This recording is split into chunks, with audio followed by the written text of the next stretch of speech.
ওম শান্তি। সবাইকে নমস্কার জানাই। এই ছবিটা দেখে আশা করি অনেকেই চিনতে পারছেন, যারা প্রজাপিতা ব্রহ্মাকুমারী ঈশ্বরীয় বিশ্ববিদ্যালয়ের ছাত্রছাত্রী বা শিব বাবার জ্ঞানে চলে, তারা ইনাকে ভালো করেই জানেন। ইনি হলেন আমাদের সবার প্রিয় জানকী দাদি, এক স্পিরিচুয়াল লিডার, আমাদের এক আদর্শ প্রতিমূর্তি। আজকে 27শে মার্চ ওনার পূর্ণ স্মৃতি দিবস। তাই জানকী দাদি কে, জানকী দাদি কীভাবে নিজের জীবনকে আধ্যাত্মিকতায় নিয়ে এসছেন এবং সেখান থেকে কী লাভ পেয়েছেন, আমাদেরকেই বা কী শিখিয়েছেন, আজকে সমস্ত কিছু আমরা জানকী দাদির সম্পর্কে জানব এবং ওনাকে স্মরণ করে ওনার প্রতি পূর্ণ শ্রদ্ধা জানাবো। দাদি জানকী। দাদি জানকী 1916 সালে জন্মগ্রহণ করেছিলেন এবং 2020 সাল পর্যন্ত বেঁচেছিলেন। তিনি এমন এক ভারতীয় আধ্যাত্মিক নেত্রী ছিলেন যাকে ব্রহ্মাকুমারীর ওয়ার্ল্ড স্পিরিচুয়াল ইউনিভার্সিটির এক দীর্ঘকালীন প্রধান হিসাবে গ্রহণ করা হয়েছে। তিনি বিশ্বব্যাপী এক আন্দোলন শুরু করেন। তিনি নেতৃত্ব দিয়ে তিনি শান্তির প্রচারের জন্য সারা বিশ্বের দরবারে পৌঁছে গেছেন।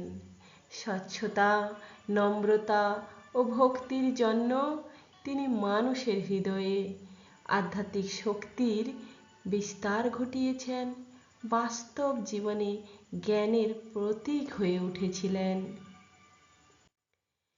আরও গুরুত্বপূর্ণ তথ্য: পুরো নাম রাজযোগিনী দাদি জানকী। জন্মগ্রহণ করেছিলেন 1 জানুয়ারি 1916 হায়দ্রাবাদ, সিন্ধ, বর্তমানে যেটা পাকিস্তান। আর মহাপ্রাণ হয়েছে মহাপ্রয়াণ, যেটা 27শে মার্চ 2020 সালে মাউন্ট আবু, রাজস্থান, ভারতে। পদ ছিল প্রশাসনিক প্রধান ব্রহ্মাকুমারী। 2007 সাল থেকে 20 সাল পর্যন্ত তিনি এই পদ দায়িত্বতার সাথে পালন করেছেন। প্রতিষ্ঠা করেন Janaki foundation for spirituality in health care 1997 সালে। এই মহান ব্যক্তিত্বরা সারা জীবন শুধু অপরের সেবা করে গেছেন এবং শান্তি বিস্তারের জন্য নিয়মিত চেষ্টা করে গেছেন। দাদি জানকীর প্রারম্ভিক জীবন ও আধ্যাত্মিক আহ্বান কিভাবে ছিল? দাদি জানকী এক দানশীল সিন্ধি পরিবারে বেড়ে ওঠেন। কিশোর বয়স থেকেই তার মধ্যে আধ্যাত্মিক অনুসন্ধানে তীব্র আগ্রহ ছিল এবং তিনি ঈশ্বরকে খুঁজতেন, বিভিন্ন তীর্থস্থানে যেতেন। 19 বছর বয়সে তিনি লেখরাজ কৃপালিনী অর্থাৎ আমাদের ব্রহ্মা বাবার সাথে সাক্ষাৎকার করেন এবং তাকে নিজের আধ্যাত্মিক পথপ্রদর্শক হিসেবে গ্রহণ করেন। এরপর তিনি ব্রহ্মাকুমারীর সাথে যুক্ত হন, পবিত্রতা, সেবা, ঈশ্বরীয় কেন্দ্রিক জীবনে নিজেকে সম্পূর্ণভাবে উৎসর্গ করেন। সম্পূর্ণ সমর্পণ ছাড়া কখনো অনেক দূর এগোনো যায় না, সেটাই জানকী দাদি প্রমাণ করে দিয়েছেন। দাদি জানকী দর্শন ও প্রভাব। দাদি জানকী শিখিয়েছেন আত্ম উপলব্ধি ও পরমাত্মার স্মরণে অন্তরে শান্তি পাওয়া যায়। অন্তরে শান্তি পেতে গেলে জানতে হবে শান্তির স্তম্ভ কোথায়। তিনি জাতীয় সংঘ সহ বিভিন্ন আন্তর্জাতিক মঞ্চে বক্তৃতা দিয়েছেন, যেখানে তিনি চেতনা, করুণা এবং সমাজ পরিবর্তনে নারীর ভূমিকার উপর জোর দিয়েছেন। বিজ্ঞানীরাও তার মনকে সবচেয়ে স্থিতিশীল মনের একটি উদাহরণ হিসেবে উল্লেখ করেছেন। এই ছিলেন জানকী দাদি।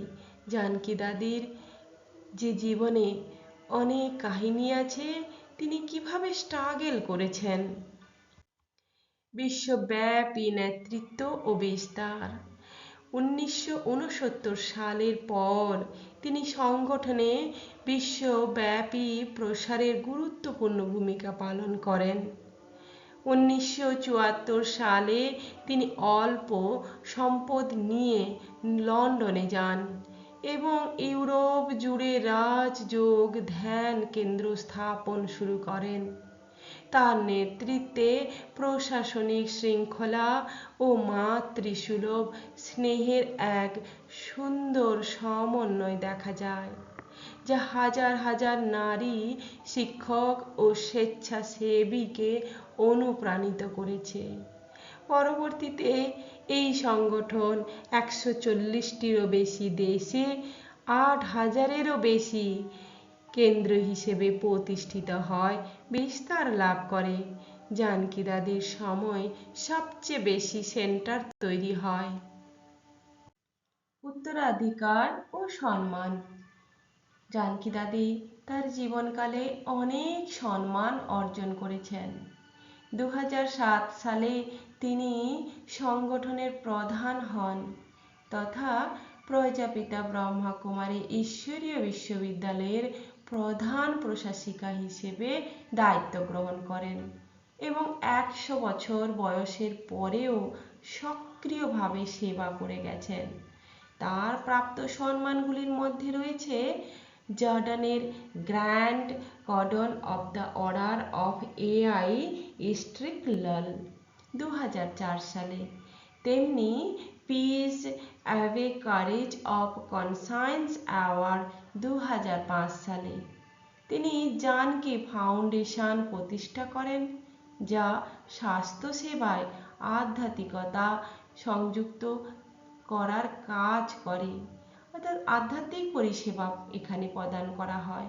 তার লেখা বইগুলির মধ্যে রয়েছে inside out and companion of God, গডকেই তুমি সাথী বানাও। দাদি জানকী ছিলেন এক আধ্যাত্মিক বাতিঘর, যাকে বলা হয় লাইট হাউস। তিনি সরলতা, সাহস এবং মানবতার প্রতি অটল বিশ্বাসের মাধ্যমে লক্ষ লক্ষ মানুষকে আলোকিত করেছেন। বিশ্বের অন্যতম সবচেয়ে স্থিতিশীল মনের নারী, most stable mind in the world, এই হিসেবে গ্রহণ করা হয় জানকী দাদিকে। গভীর রাজযোগ ধ্যানের মাধ্যমে তার মন সর্বদা শান্ত, স্থির এবং পরিষ্কার থাকত। কঠিন পরিস্থিতিতেও তিনি কখনো বিচলিত হতেন না। তার চিন্তা ছিল সম্পূর্ণ পজিটিভ, পবিত্র ও শক্তিশালী। বৈজ্ঞানিক গবেষণায় দেখা গেছে তার মানসিক স্থিরতা, মেন্টাল স্টেবিলিটি অসাধারণ ছিল। তার প্রমাণ করে যে আধ্যাত্মিক সাধনা মনকে কতটা শক্তিশালী ও নিয়ন্ত্রিত করতে পারে। এই পাশের ছবিটা দেখুন, এভাবে জানকী দাদির মাইন্ড টেস্ট করা হয়েছিল এবং সব সময় মাইন্ডটি ছিল একদম স্থিতিশীল, স্টেবল কন্ডিশনে। দাদি জানকী জির মূল কি শিক্ষা? তিনি বলতেন, मैं कौन, मेरा कौन, मुझे क्या करना है। নিজেকে আত্মা ভাবো, দেহ নয়, এতেই সব সমস্যার সমাধান। চিন্তা পবিত্র হলে জীবন আপনা আপনি সুন্দর হয়ে যায়। কম কথা, মিষ্টি কথা, সত্য কথা বলো। সরলতা, সিম্পলিসিটি হলো আধ্যাত্মিকতার আসল শক্তি। অন্যকে বদলানোর আগে নিজেকে বদলাও। প্রতিটি পরিস্থিতিতে শান্ত থাকো এটাই সত্যিকারের শক্তি। পরমাত্মার স্মরণে সব সমস্যার ঔষধ। অহংকার ত্যাগ করলে সত্যিকারের সম্মান পাওয়া যায়। সময়ের মূল্য বোঝো, প্রতিটি মুহূর্তকে সফল করো, সেবা করো নিঃস্বার্থভাবে, প্রত্যাশা ছাড়া। ভেতরে খুশি থাকো, বাইরের পরিস্থিতি যাই হোক না কেন। সহনশীলতা সবচেয়ে বড় গুণ। নিজের ভুল দেখো, অন্যের গুণ দেখো। সহজভাবে থাকলে জীবন হালকা হয়ে যায়। Easy nature. যা হয়েছে ভালো হয়েছে এই বিশ্বাসে এগিয়ে চলো। দাদিজির সততা, স্বচ্ছতা আর সাধারণত্বের প্রতিমূর্তি ছিলেন। দাদিজির দ্বারা প্রাপ্ত হওয়া অমূল্য শিক্ষা সকলের মধ্য থেকে কিছু শিক্ষা লিখে দেওয়া হচ্ছে। সবাই এই শিক্ষাগুলো অবশ্যই আত্মসাৎ করবেন। আর এটা হচ্ছে 2026 27 মার্চের মুরলির অংশ। অতি সূক্ষ্ম বা সূক্ষ্ম অভিমানগুলোকে যাচাই করে সেগুলিকে অতি দ্রুত সমাপ্ত করাই হলো নিজেকে আশীর্বাদ করা। অধিক চিন্তা করা, কথা বলা ফলে শক্তির খরচ হয়। সাইলেন্সে থাকো, তাহলে শক্তি জমা হবে। কারোর ভুল নিজের চিত্তে রাখবেন না। চিত্ত সাফ রাখো, তাহলে নিশ্চিন্তে থাকতে পারবে। বোধ শক্তির দ্বারা ব্যর্থ বা নেগেটিভকে সমাপ্ত করে দাও, তাহলে শান্ত প্রিয় হয়ে যাবে। কর্ম আর সম্বন্ধ গুণের দ্বারা চলে, সেই জন্য কর্মে রুহানিয়ত আর সম্বন্ধে সততা থাকবে। এবং নম্রতা আর সততাকে নিজের সাথী বানিয়ে নাও, তাহলে প্রতিটি বাক্য অ্যাকুরেট হবে। ভালোবাসা চাওয়ার পরিবর্তে সম্মানে থাকা এবং সবাইকে সম্মান দাও, তাহলে ভালোবাসার পাত্র হয়ে যাবে। যারা সত্য, স্বচ্ছ ও সেবাধারী হয় তারা পরম পিতার প্রেমের পাত্র হয়। সেবা করার সময় ডবল লাইফ থাকো, এটাই হলো সবচেয়ে বড় সেবা। বড় কথা থেকে ছোট করে দাও। বড় কথাকে ছোট করো, তাহলে শুল ও কাঁটা হয়ে যাবে। চিন্তন সাধনাতে ইন্টারফেয়ার করে আর স্মরণ সাধনার দ্বারা সিদ্ধি প্রাপ্ত করাও। খুশির খাজানা সদা বজায় রাখার জন্য পজিটিভ চিন্তার পদ্ধতি শিখে নাও। এখানকার স্থিতি অন্তে কাজে আসবে, এর জন্য নিজের স্থিতি বানানোর উপর ধ্যান দাও। মনোবল এমন বাড়িয়ে নাও যে কাঁটার জঙ্গলে নিজেও সেফ থাকো আর অন্যদেরকেও সহযোগ দিতে পারবে। অপবিত্রতা থেকে মুক্ত হতে হবে, এটাই হলো আন্তরিক বৈরাগ্য বৃত্তির ধারণা। তাহলে এভাবে জানকী দাদি তার সততা, স্বচ্ছতার প্রমাণ দিয়েছেন। জানকী দাদি ছিলেন এমন এক মহীয়সী আত্মা যিনি আত্মিক শক্তির মাধ্যমে মনকে সম্পূর্ণ স্থির ও অটল করে তুলেছিলেন। এভাবে জানকী দাদির প্রতি আমরা শ্রদ্ধা জানাই, প্রণাম জানাই।